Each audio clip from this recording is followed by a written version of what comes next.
From the treasure vault, path extends to the left and right. The right path proceeds back towards the terrace, while an exciting staircase lies to the left. We are going to head back towards the terrace.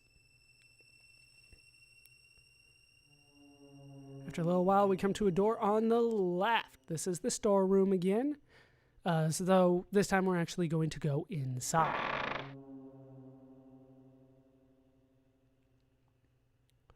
What's with all this junk? Must be a storeroom or something.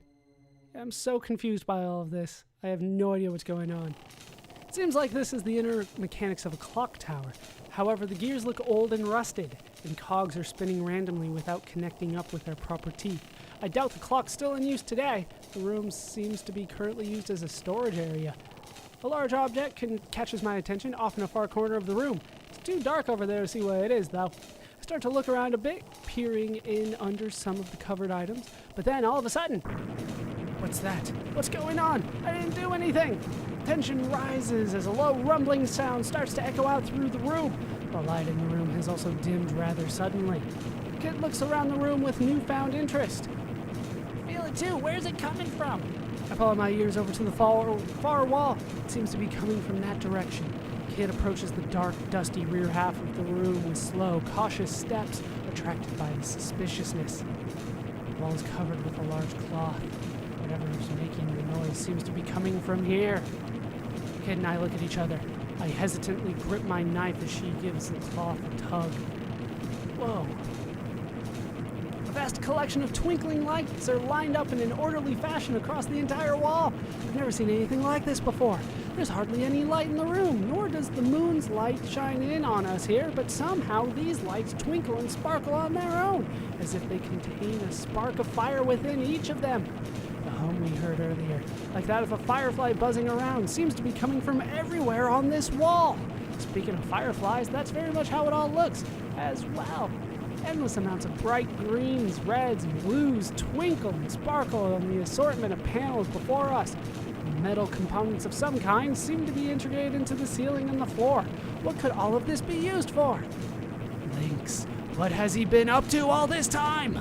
Strange paintings and now strange flickering walls hidden completely out of sight. The atmosphere in here, I suddenly realize, feels strangely similar to when we were standing in front of the painting. Maybe it's Majel. His radiance has returned to a bright blue glow. Looking over at him, he looks as though he never left that room. He stands there examining the wall with his lips pursed on it and a bead of sweat rolling down his cheek.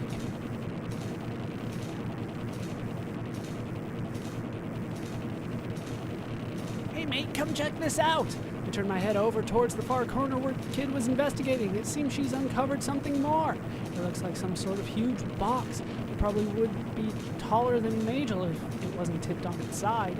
It has a set of doors which open freely on its front face, which contains strange, colorful mechanics inside. Isn't this about the usual size of box that a fridge comes in? Kid asks. Kid, let's think for a minute. Majel says, how could this be a refrigerator box if refrigerators haven't even been invented yet? That's a weird question. I was going to say valid, but I'm just confused. Good call, Majel. Oh yeah, I forgot. Well, it looks an awful lot like a non-electric refrigerator box thing. Majel and I glance at each other. Majel blinks. Ah, hell, what does it matter what I call it? It's got nothing to do with the frozen flame, she yells, kicking the box. Suddenly, the box starts to rumble. Lights begin to shine and shimmer all over it, letting out strange noises. It lets out a wild shrill as two flaps open up on both sides of the box. Their large legs sprout out. This thing, whatever it is, towers above us as it rises to its feet. Then, two more flaps open out, where two strong and sturdy arms begin to grow outwards, just as the legs did. Finally, a round dome rises up out of the top, complete with two wide eyes, a gaping mouth, and a rotating arc-shaped antenna. Frightened for my life, I ready my weapon against the huge monstrosity before me. Kid, on the other hand, can't seem to stop laughing. Yeah, it does look kind of clunky, maybe even a bit funny looking, but still.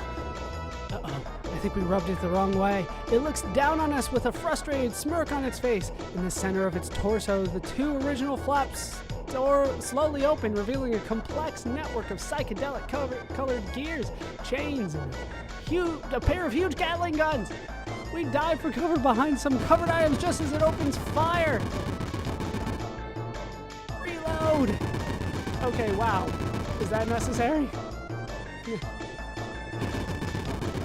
Seriously? Oh, Kid can't seem to help continuing to laugh and taunt the thing as we scurry from place to place. However, suddenly a clear voice echoes out over the chaos. Kid, Surge, hide quickly, I will deactivate it. Upon hearing Majel behind it, the thing starts to whip around.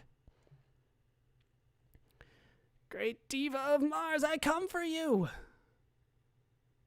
In a flash, Majel has leapt into the air, dashing with full force towards the fridge or non-fridge thing. He shoots downward, landing a direct kick on the back of its head. It teeters for a moment as Majel lands safely away from it. Then, miraculously, it falls lifelessly to the floor before us as pieces of its beaten body fly out in all directions. Its battery box 2AA, sold separately, tumbles away, stopping inches from my feet. Majel stands there, a glowing champion, burning with a blue radiance like never before. Are you two all right? He asks us. My belly hurts, but yeah. Kid answers, still unable to stop laughing. I silently nod to Majel. Looking over the junked remains, Kid seems to have found something of interest. She reaches out and takes some sort of white object, quickly stashing it down her bosom. That's one place to store things. Hey, Kid, what's that? Nothing. Mind your own business, Serge. Hey, your bosom is my business, okay? Let us search elsewhere. There are many clues left to be discovered, Majel says with a cocked eyebrow before heading to the door.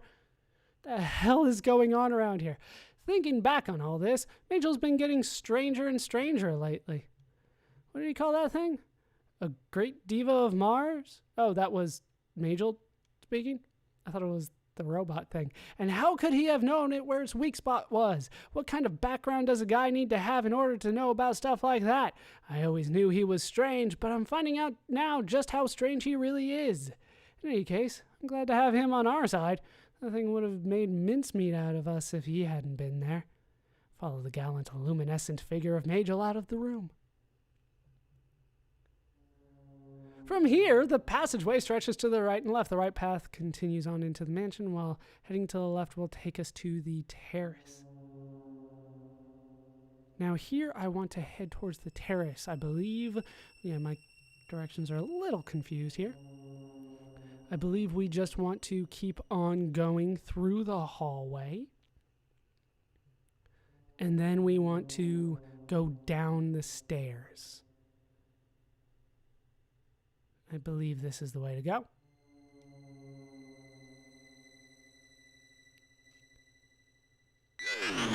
Uh-oh.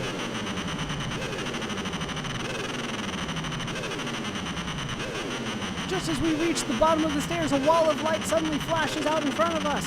I almost run into it, but I barely managed to stop myself before colliding with the blistering hot thing. I look a bit closer at it once I've got my bearings.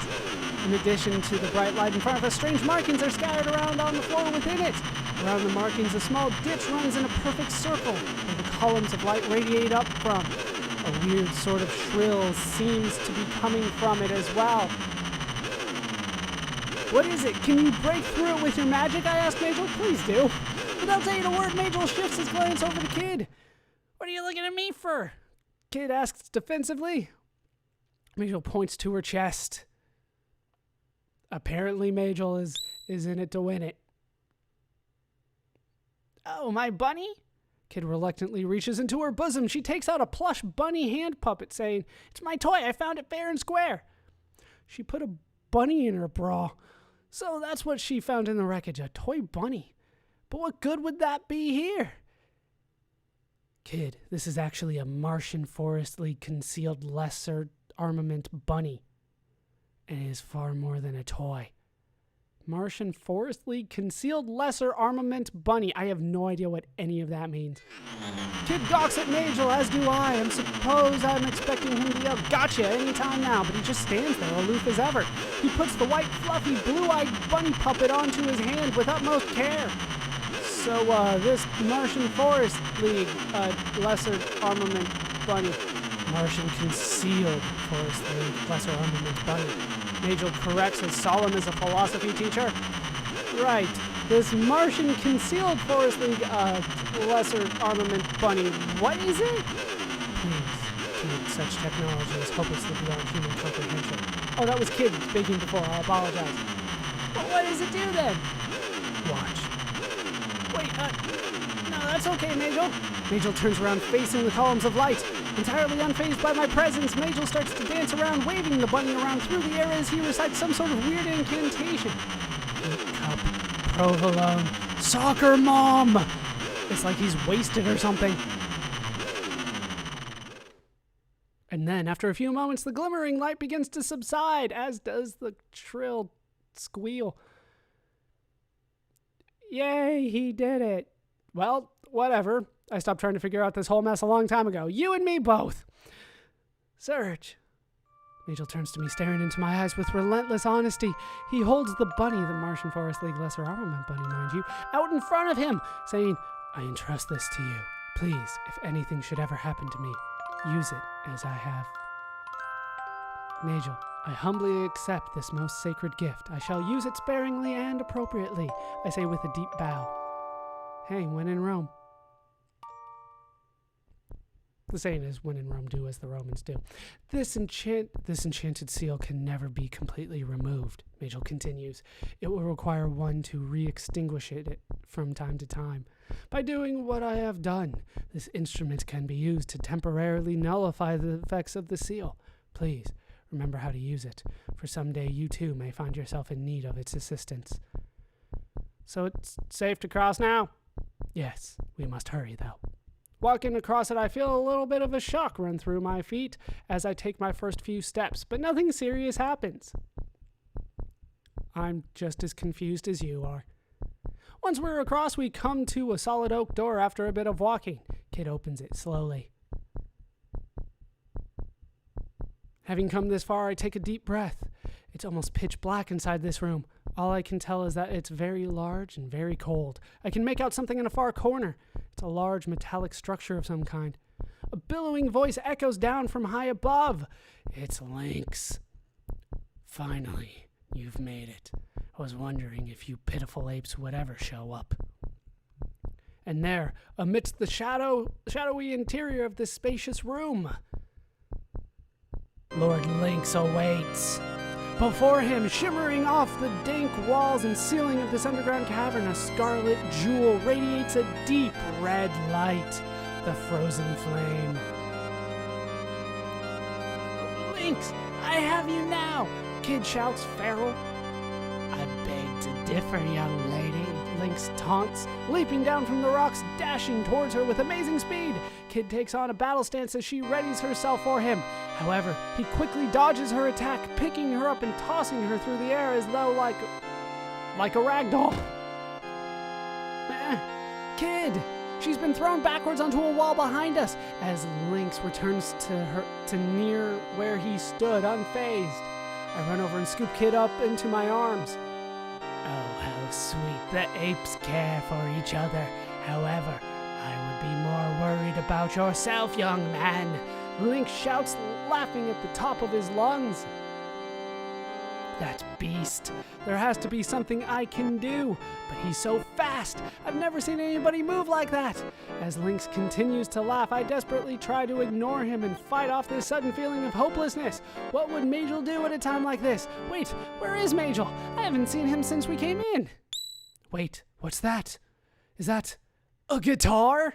Just a second ago, a strange sound echoed throughout the huge cavern. It couldn't have been Lynx. He seemed to be caught off guard by the sound as much as I was. Suddenly, a figure comes forth from out of a dark corner of the room, carrying a portable amp at his side and a shiny guitar across his chest. Electrified sounds continue to roar throughout the cavern again, as the figure continues to come towards us. I want to break out into a song, but I can't decide which one. Let's go with Jukebox Hero. It's Majel! Come on, dude, let's hear the electric guitar. Wait, Majel? From what I can tell, it looks like him, sort of. Although having somehow changed into skin-tight riveted jeans, trendy goggles, and a cool-looking shirt exposing his defined torso, it seems to be Majel in the flesh. Lights shine up from behind him, dazzlingly illuminating his glistening spiked hair and ponytail. I think I know who you're going for. Majel? What do you think you're doing? Kid asks, recovering from her daze. But Majel says nothing, continuing on with his enthusiastic solo. Ah, no! That noise! Stop! Stop that noise! Link shouts, holding his ears.